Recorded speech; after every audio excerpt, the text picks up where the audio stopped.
Assalamualaikum warahmatullahi wabarakatuh. Bertemu lagi dengan saya Emma Kusmawati dari kelas 5B dengan MPM 5021174 dari program studi pendidikan guru sekolah dasar.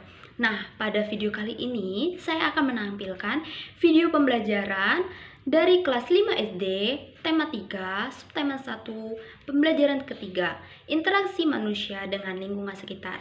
Video kali ini untuk memenuhi tugas dengan mata kuliah pengembangan pembelajaran IPS SD dengan dosen pengampu Bapak Andri Valen, Magister Pendidikan.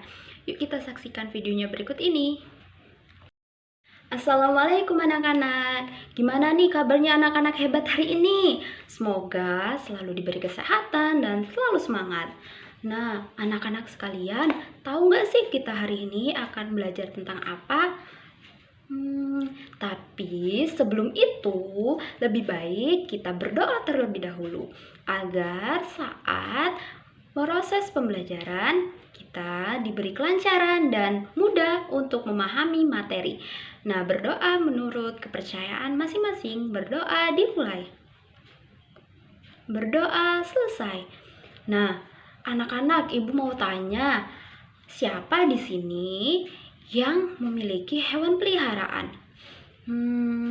Kalau ibu ada hewan peliharaan, ibu ada hewan peliharaan kucing. Nah, anak-anak coba sebutkan hewan peliharaan yang ada di rumah. Nah, ini akan berhubungan dengan materi kita hari ini loh.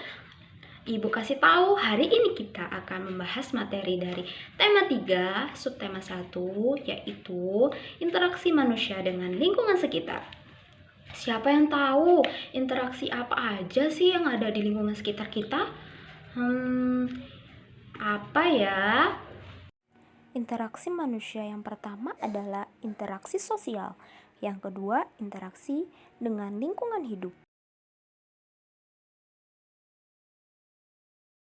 Nah, apa sih maksud dari interaksi manusia dengan lingkungan hidup? Interaksi manusia dengan lingkungan itu adalah proses saling mempengaruhi antara satu dengan lainnya. Lingkungan hidup memiliki dampak yang besar bagi manusia karena merupakan komponen yang penting dari kehidupan manusia. Jenis interaksi sosial dibagi menjadi 3 jenis. Yang pertama, individu dengan individu, yang artinya satu orang berhadapan dengan satu orang. Yang kedua, individu dengan kelompok, yaitu satu orang berhadapan dengan banyak orang atau disebut dengan kelompok. Yang ketiga, kelompok dengan kelompok. Nah, agar anak-anak lebih memahami jenis interaksi sosial, berikut ibu berikan contohnya. Yang pertama adalah contoh interaksi sosial individu dengan individu. Contohnya bertegur sapa, berjabat tangan, lalu kemudian ibu berbicara dengan anaknya, seorang dokter memeriksa pasien, kasir melayani pembeli, atau seperti ibu warung yang melayani kamu saat berbelanja, dan polisi memberikan petunjuk jalan. Dapat kita simpulkan, interaksi sosial individu dengan individu adalah ketika ada dua orang saling berbicara atau berinteraksi. Contoh interaksi sosial yang selanjutnya adalah individu dengan kelompok, yaitu satu orang berhadapan dengan banyak orang. Yang pertama, guru yang sedang mengajar muridnya, gurunya satu orang dan muridnya banyak. Selanjutnya, ustadz yang sedang ceramah di depan jamaah, ustadznya satu, jamaahnya banyak. Dan selanjutnya, Bapak Presiden Soekarno yang sedang berpidato di depan khalayak umum, yang pidatonya satu orang berhadapan dengan banyak orang. Contoh interaksi sosial kelompok dengan kelompok, yang artinya banyak orang berhadapan dengan banyak orang. Salah satu contohnya, dua tim bertanding sepak bola, Tentu anak-anak sudah tahu kan, setiap pertandingan sepak bola terdiri dari 2 tim yang masing-masing terdiri dari 11 pemain, yang artinya banyak orang berhadapan dengan banyak orang. Yang selanjutnya 2 tim bermain tari tambang. Seperti yang kita lihat di gambar, setiap tim terdiri dari 3 orang, yang berarti banyak orang berhadapan dengan banyak orang. Selanjutnya, kelompok pramuka bekerja sama dalam kelompok PMR. Di sini dilihat setiap tim memiliki banyak anggota. Jadi, banyak orang berhadapan dengan banyak orang. Yang kedua itu adalah interaksi dengan lingkungan hidup. Interaksi dengan lingkungan hidup merupakan interaksi antara manusia dengan lingkungan yang terbentuk secara alami, seperti gunung, sungai, dan rawa. Itu merupakan contoh-contoh lingkungan alam. Nah, contoh interaksi dengan lingkungan hidup atau alam. Yang pertama, petani menggarap lahan pertaniannya. Di sini, petani berinteraksi dengan lingkungan alam dengan menanam di persawahan. Yang kedua, nelayan mencari ikan di laut. Nelayan berinteraksi di lingkungan laut untuk mencari hasil bumi berupa ikan. Selanjutnya, penduduk mengambil kayu hasil hutan. Masyarakat memanfaatkan hutan untuk memenuhi kebutuhan sehari-hari, seperti kayu bakar, dan penambang belerang di pegunungan yang memanfaatkan sumber daya yang ada di gunung. Nah, contoh apa lagi sih kira-kira yang anak-anak tahu di sekitar kita antara interaksi manusia dengan lingkungan sekitar? Contohnya, coba kalau anak-anak menanam bunga di rumah, itu termasuk interaksi apa ya? Nah, kalau itu termasuk interaksi manusia dengan alam, karena kita menanam tumbuhan.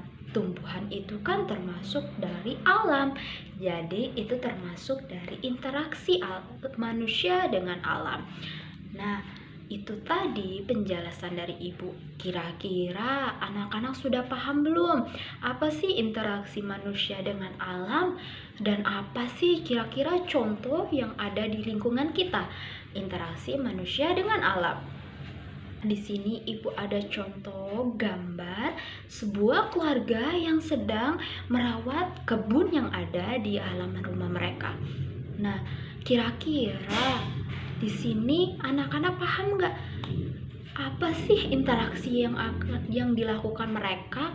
Apakah interaksi sosial atau interaksi manusia dengan alam?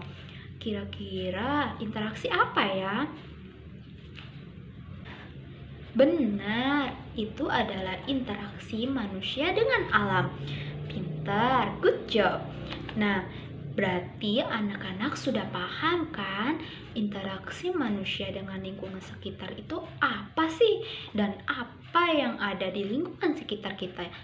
Nah, ini Ibu ada 3 gambar. Nah, anak-anak coba pahami yang mana di antara gambar ini yang termasuk interaksi sosial.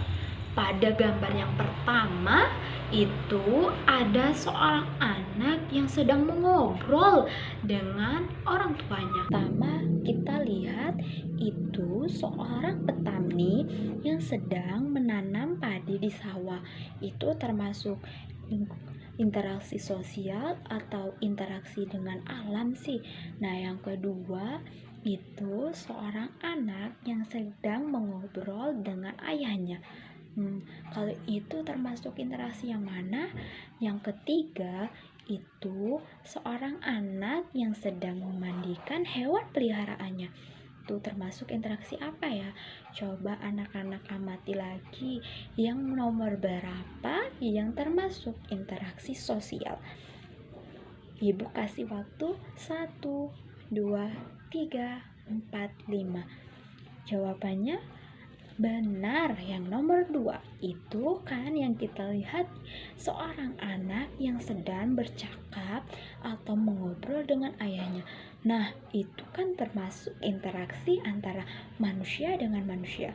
Jadi, termasuk interaksi manusia dengan lingkungan sosial. Good job. Itu tadi. Berarti anak-anak sudah paham apa sih interaksi manusia dengan lingkungan sekitar itu. Kita kan bisa lihat contoh-contoh di lingkungan sekitar kita. Baiklah, itu tadi video pembelajaran dari saya dengan materi interaksi manusia dengan lingkungan sekitar. Semoga video ini bermanfaat. Saya ucapkan terima kasih. Wassalamualaikum warahmatullahi wabarakatuh.